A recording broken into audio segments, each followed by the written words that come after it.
To complete the collar, we need to figure out what our seam allowance is going to be, have the correct number of pieces, labels, grain lines, and notches. So when I explained how to do the collar, I will focus you in this way. I had us put 1/4 inch seam allowance around the whole collar, which is appropriate for such a tight space. In person, I may have told you 1/2 inch seam allowance. That's okay. Just remember when you go to sew it, like if you leave the 1/2 inch seam allowance on it, just remember when you go to sew it to sew the seam allowance that you left. But also know that typically, because it's such a tight curve, it is 1/4 inch seam allowance. And I may have said in person that I thought I remembered using 1/2 inch seam allowance because it's easier to finish this bottom edge of the back neck when you join the collar and the neck. But I checked my sample and I did 1/4 inch seam allowance. And I checked this pattern and the video said 1/4 inch seam allowance, so I will continue with what I started with, and sorry for telling you something different in person. Again, just know what you did and proceed accordingly. And you can trim it down to 1/4 inch if you want, or change it to 1/2 inch, but just proceed accordingly. So this says 8/2, so we need 2 of these pieces. This is the center back neck, which is on the fold.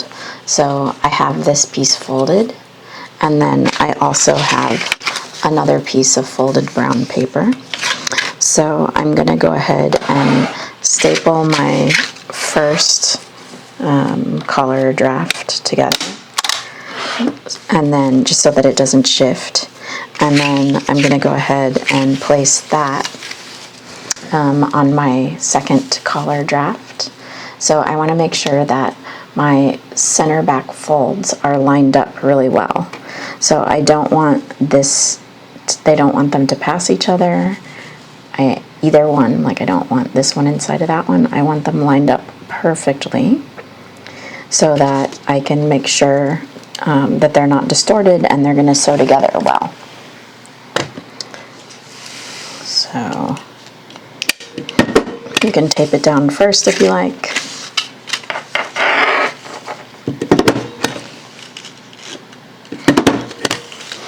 And then I'm going to go ahead and cut the collar out. So again, this one has 1/4 inch seam allowance. And again, when you cut, leave your scissors and your paper on the table. Have the thing that's most important to you on the inside of your scissors. And keep tension between the paper and your scissors to avoid choppiness. So I'm pushing the scissors towards the paper, and I have my hand that's on the paper pulling the paper towards the scissors. And so I try not to release tension between the two.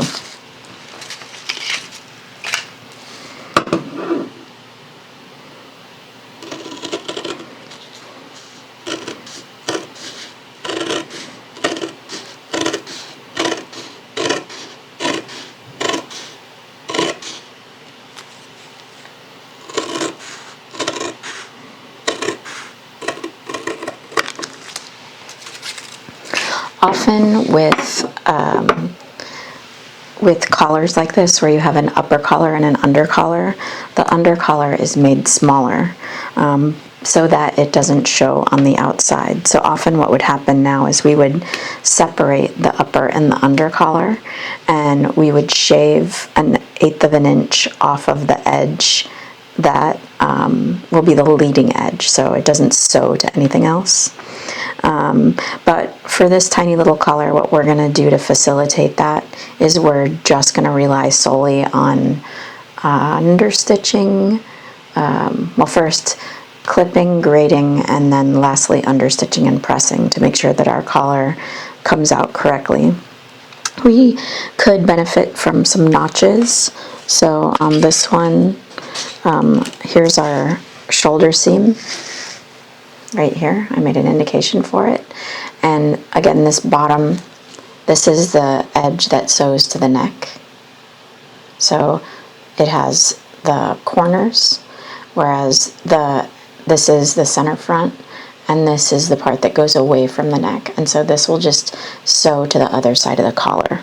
So on the neck edge, I'm going to make a mark for the shoulder seam, and I'm going to notch that. So this is where the collar will align with the shoulder seam. And then from the center back, 1/4 of an inch away, I'm going to make a mark for center back neck. And if we had an under collar and an upper collar, we'd notch them, the two layers, the upper and the under, we'd notch those two collars a little bit differently.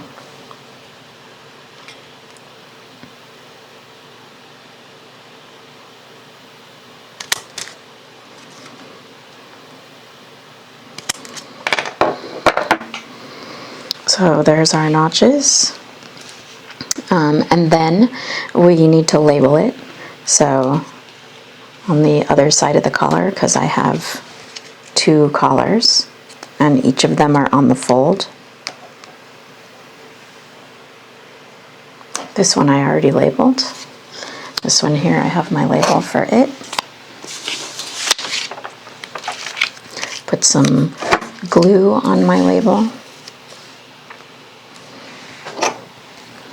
And on the dot paper / brown paper first draft, it's fine to use white computer paper for your labels, but on your manila, you don't want to see white printer paper for your labels. So you either want to hand write them, or if you want to type them out, either type them on paper that matches your manila, or buy a clear matte sticker, not a shiny sticker, but a clear matte sticker. And then the next thing that we need on our pattern piece is our grain line. So I'll go, what did I do on the other side? 1/2 inch away from the fold.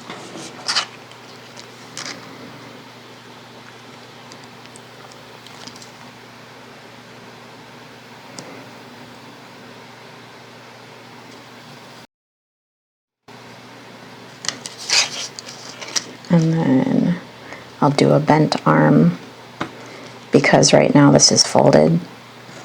I'll do a bent arm to remind me that it's on the fold.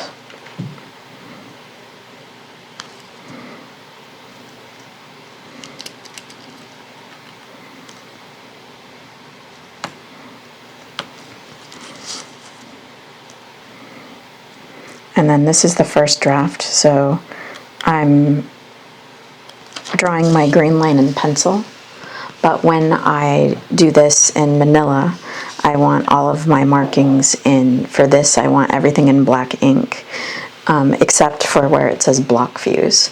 So I have my initials and that are part of my style number. I have the description of the pattern. I have what the piece is, which is, this is a collar. I have what size, size 8, how many, I need 2 of them. It's going to be out of self fabric. I'm going to block fuse these pieces, which means that I'm going to fuse the fabric first, then trace my collars onto the already fused fabric, and then cut them out.